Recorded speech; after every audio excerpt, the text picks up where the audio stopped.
9.1, yeah, I called it. Okay, you ready to talk to 9.1? Okay, the public hearing's open. I thought you were going to make a staff report. Is there anyone here to comment on 9.1? We have Gary Grant. You might have a question come up, Gary. I defer to, Mr. You want Paul? Oh, yeah, you have Paul Jacobs. And Paul, you're going to have 6 minutes on this. You're just going to speak in place of Gary, or you want to use his time as well? Yes. And I might need a little extra time because I've got a few displays, but I'll try to wrap it up quick. Okay. Thank you, Honorable Chairman, members of the board, and public. My name is Paul Jacobs, a Temecula resident for Fiscal Prudence. I like to do my homework for these meetings, but this item really took me into the weeds. First, I noticed that this was a 3rd district item, and then I noticed it is a $30 million item in the district without a supervisor. The money is to build and rehabilitate SDORI, which I'm going to call Sidori, charter school facilities in Riverside and San Diego counties. The California Municipal Finance Authority will be issuing tax-exempt bonds, and in order for these bonds to be tax-exempt, a public hearing must be held, and that's what's happening now. San Diego County supervisors passed this item on January 6th, and their staff report described Sidori as both an LLC and a 501c3.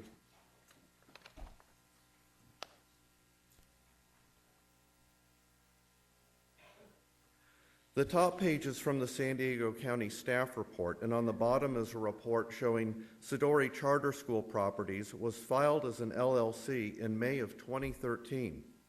Articles of incorporation were filed with the state on January 23rd of 2014, just last year, per another online report. $30 million is a lot of money for a startup company with no track record. Charter schools have a spotty record of success when they operate with the best of educational intentions. If $30 million went towards books, computers, and school supplies, approving these tax-exempt bonds might be commendable. But this LLC seems to have less to do with education and more to do with the lucrative end of building and rehabilitating properties that will then be leased back to the actual charter schools.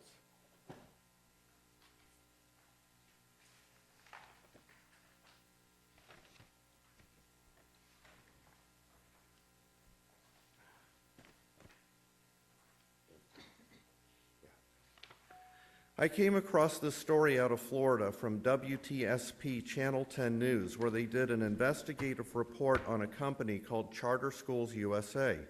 The article referenced a League of Women's Voters study suggesting a troubled lack of separation between a charter school's advisory board and for-profit management companies.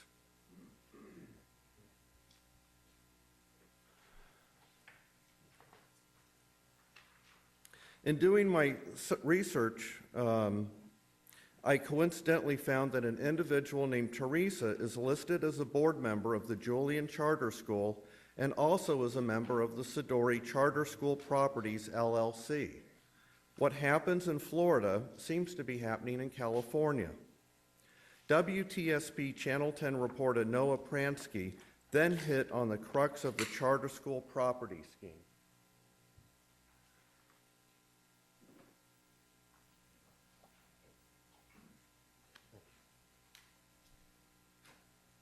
Building profits by building schools.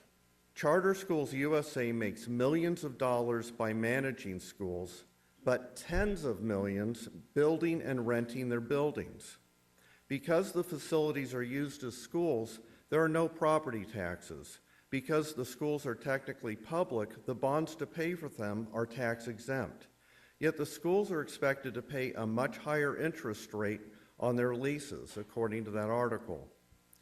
I respect that this board might be inclined to facilitate charter schools as an alternative to public education. But just like public schools, all charter schools are not created equal. This board is being asked to give the nod of $30 million in tax-exempt bonds for charter school properties. Nothing has been presented showing a direct educational benefit from this sizable investment that would arguably be better spent improving services for students in our public schools. No county tax dollars are at stake, but this matter is before this board as the governing body with a responsibility to approve the bonding of public debt intended to help nonprofit charter schools.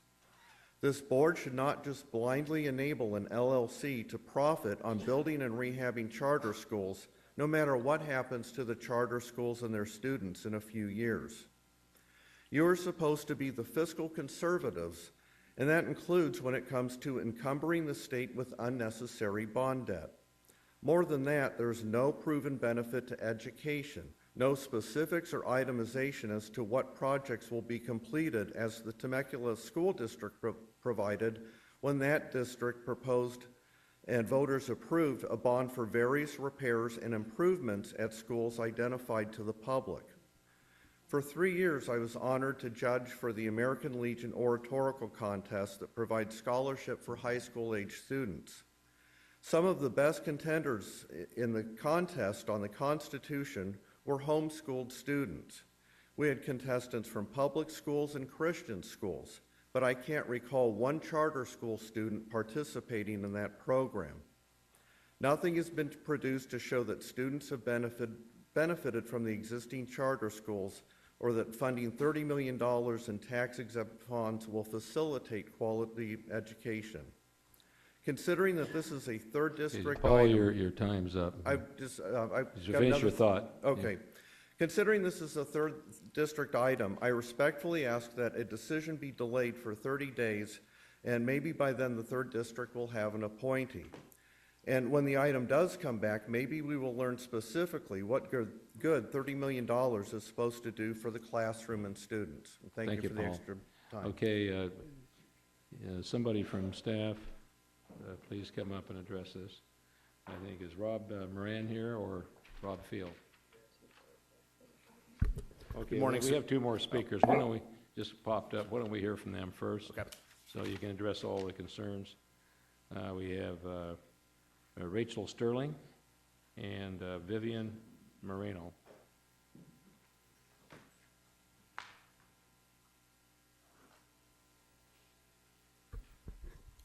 I agree that this has no business on the agenda until we have that seat filled.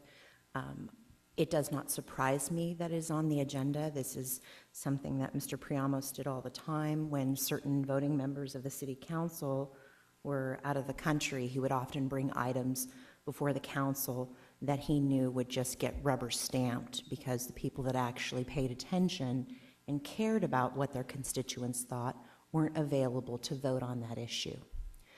More telltaling is I'm sitting over here looking at the agenda, and behind me, a gentleman from the county comes up to this woman here with the red hair, yes, and says, "We're not going to have a problem with these, are we? It's just going to fly right through, right?" Do you understand how disturbing it is to hear something like that as a member of the public, as a taxpayer? This is just going to fly right through, right? Because the good old boys are just going to rubber stamp it like they always do.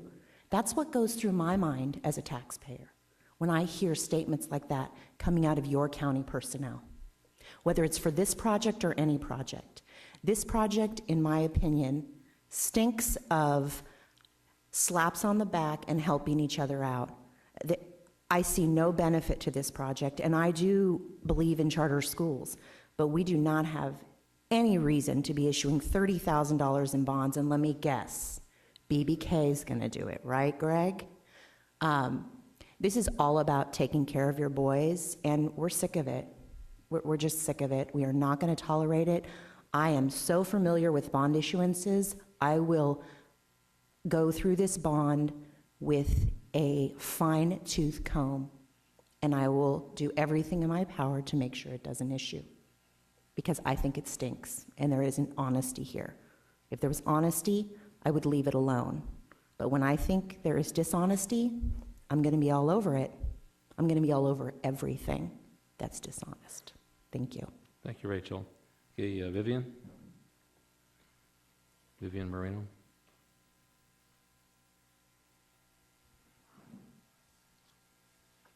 afternoon, good morning. Good morning. Um, I too was sitting there listening to this conversation with that woman behind us, and I too found it disturbing that that's your staff. And I'm going to change the subject for a minute. I went to the Menifee special meeting last night, and they were talking about their land. And one of the comments that was made by their city council was how incompetent the county of Riverside was when dealing with these rural businesses.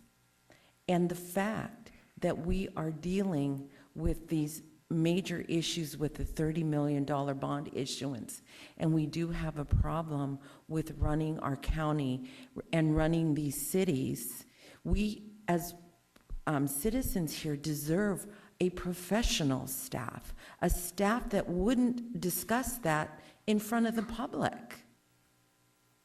So I think that you need to take this very carefully, look at this very carefully, and because we will be looking at this very carefully. Thank you very much. Thanks, Vivian. Okay, I'd like the staff to respond to all those comments.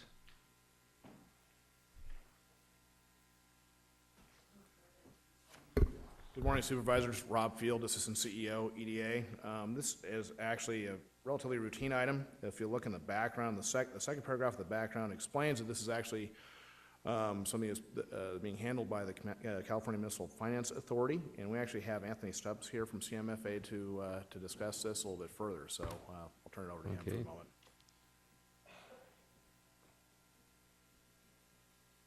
Thank you. As mentioned, this is a routine item. This is a TEFRA hearing. We're here. Yeah, pull that, just make sure we can hear you. Sorry about that. Yeah, there we go. I'll scoot in a little more. Yeah. Pursuant to the Tax Equity Fiscal Responsibility Act, it requires that a public hearing be held in the jurisdiction in which a project that's being built is located. Is there Sidori there's has two asked- projects here, one in Marietta and one in Temecula and one Marietta. They're refinancing two properties and purchasing two properties. One was in Encinitas. We've held a TEFRA hearing there for that one as well. The Sidori has asked that the California Municipal Finance Authority issue these bonds of $30 million. This is not, the county will not be responsible for the issuance and this is not the county's money. This is a public offering that will be handled through an underwriter. And like I said, the county will have no fiscal or financial responsibility with the issuance or the upkeep of these bonds. Okay, thank you for those comments. Any comments from the board? Okay, council, do you have anything to say? Okay, thank you. Okay, we're ready for, okay, it's moved by Tavoloni, and I'll second the motion. Please vote. Okay, that's approved by a 3-0 vote.